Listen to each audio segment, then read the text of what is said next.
Hello everybody and welcome back to the next episode of our house renovation project. So today we will finalize the preparations for the next part of the floor slab, and then we have the, I would say, questionable honor of spreading about 10 to 12 to 15 tons, I don't know exactly, of liquid concrete inside our house. And if this is done, then we will start directly with the next working package, which will be the floor of the kitchen, or the floor for the next basement. So at that point I would say sit back and enjoy the video.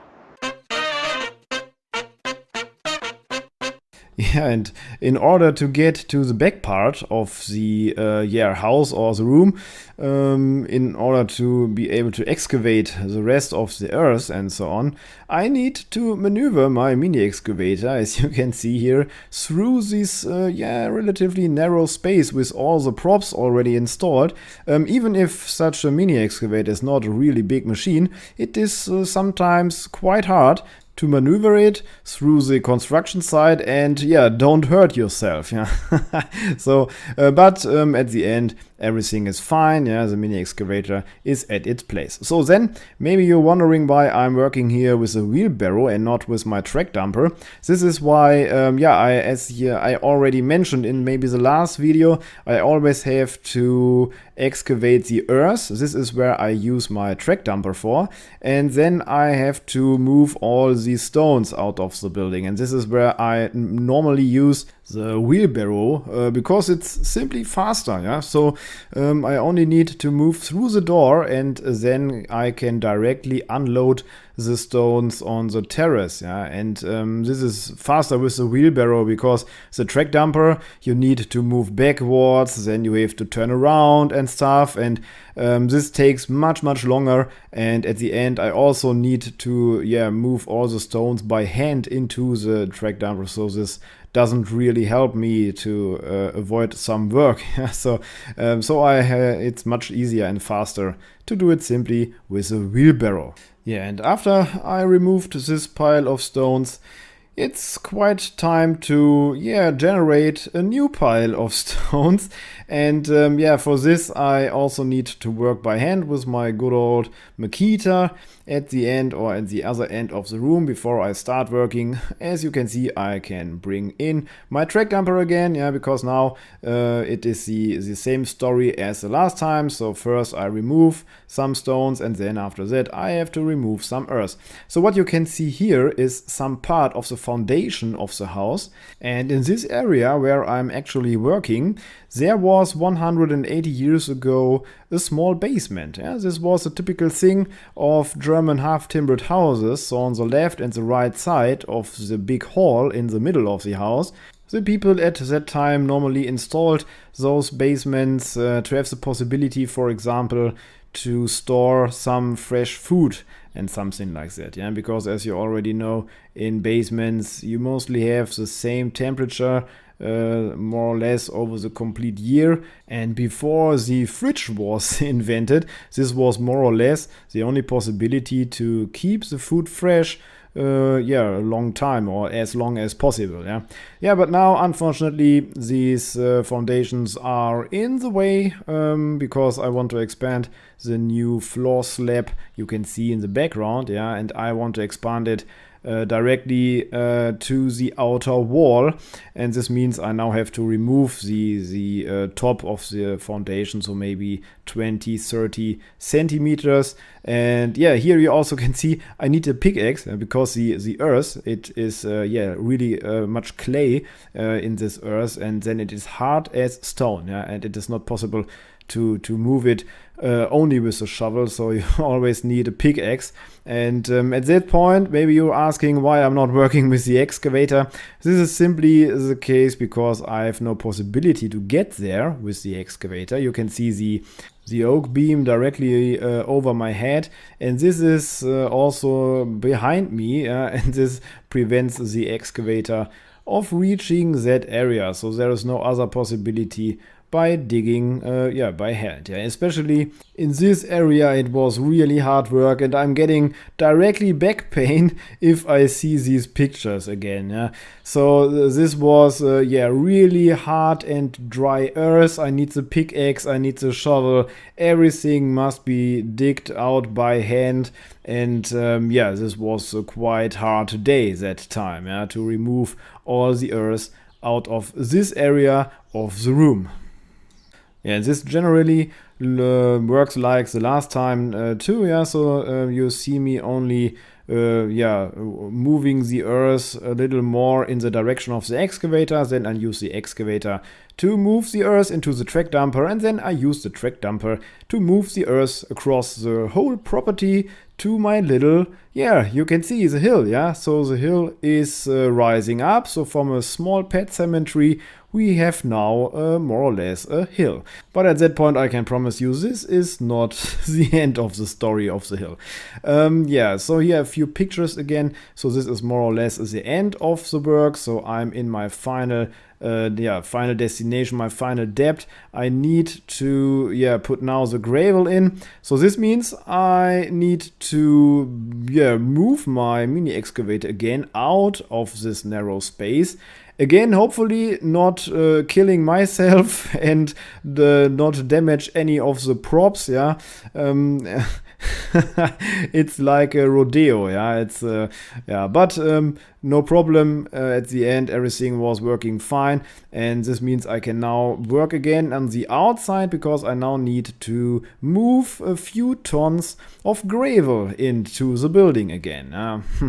And here you can see the fleece, which is needed that the gravel will not mix up with the earth below it, so that you have that they are always separated from each other. So then, as I just mentioned, I now can work on the outside again with my mini excavator and the track dumper to move the next, I think it was up to 8 tons or something like that, 6 to 8 tons of gravel back into the house. So this is the result, so now we have all the gravel in the house, and this means we can now start working on the formwork for the concrete. And in this case this was a quite complicated formwork, because we have definitely a quite complicated part of the floor slab. I can show you in the overview. So here we have all the parts of the floor slabs which are already installed, and this purple one, this will be the next part which we are just preparing. You can see it's a quite complicated shape. And because this is not only a complicated shape, it is also a really big shape, we ordered a truck full of concrete. And I think in this part of the floor slab, so you have to imagine this is about 25 to 30 centimeters in thickness. And there are about 6 to 7 cubic meters of concrete, which needs to be, as you can see, with a lot of manpower, needs to be moved through the complete formwork. And this is a little bit complicated too, because as you can see, the truck stands on the outside, and this is the only position where we have the possibility to move the concrete into the formwork. And the rest must be done by hand and shovel, you can see. And this pedaling, I can tell you, I feel the next back pain, because this was really quite challenging. The concrete is really heavy, and to move it with a shovel is really exhausting.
you can see the result, a really straight and flat surface.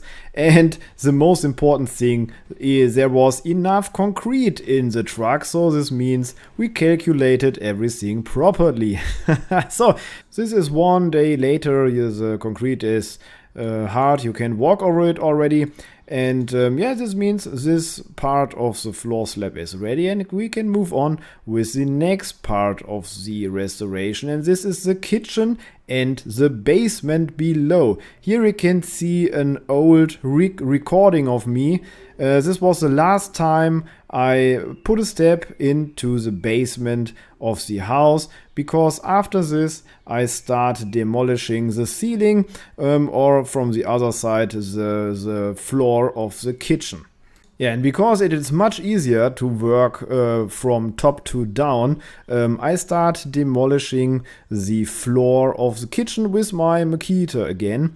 And the construction of this floor is a little bit special, so we have some steel beams. And between the steel beams there is some concrete. I have no idea how to call this kind of construction.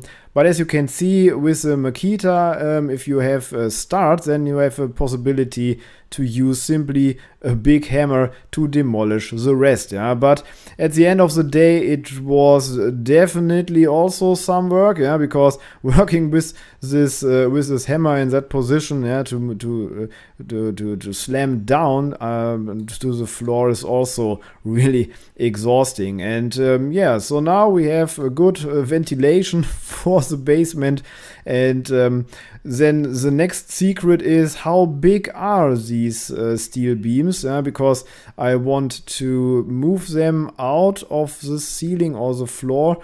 But then I found out that they are so big that they are reaching below the walls, and yeah, that's already make all the stuff a little bit more complicated. But I think this we will see in the next episode of our diary, because today I have enough to do, as you can see, to remove the walls and the ceiling of the basement. One advantage at that point, I have no need to remove the stones out of the building. So in this case, because I plan to fill up the basement completely, I have the possibility to throw all the stuff into the basement to fill it up with the rubble I am just producing here. So normally working with such a heavy machine like this Makita, it is always a good idea to work from the top to the bottom and not the opposite, yeah, because the machine is quite heavy. It's about 10 to 12 kilograms. But if you're working in that direction, you need to be careful to not fall down. You can see I just experimented a little bit with my smaller Makita. Because one thing, this concrete floor of the kitchen is, it's quite loose. So if I'm, the Makita crushes directly through it, and then I need to pull up the machine again. And this is always really exhausting too, because the machine is quite heavy. And I tried it out with a smaller machine, but this is also not working. So there is no other possibility to use my big Makita to demolish the floor again. And then, of course, to use the planks to not fall down into the basement, through one of the holes. And as you can see, the holes are getting bigger and bigger. And from my experience today, I would always say start in the opposite direction. Don't start at the beginning of the basement or of the floor you want to demolish. Start at the end.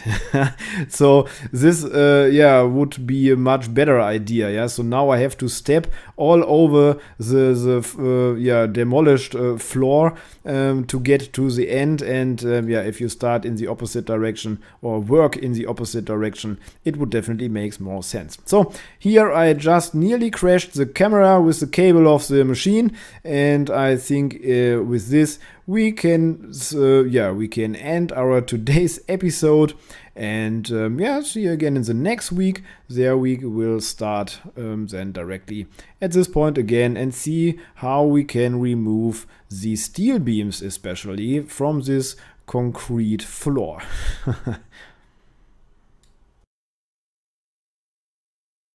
Okay guys, that was it for today's episode, and in next week we will start directly at this point. So this means the demolition of the basement ceiling, or you can choose the floor of the kitchen. Yeah, this will continue in the next one. And then also we need to fill up the complete basement with gravel and stuff, and maybe you recognize there is a wall missing, and so one or other things are happening. So thank you very much for watching, and hopefully we'll see us again in the next episode. Bye bye everybody.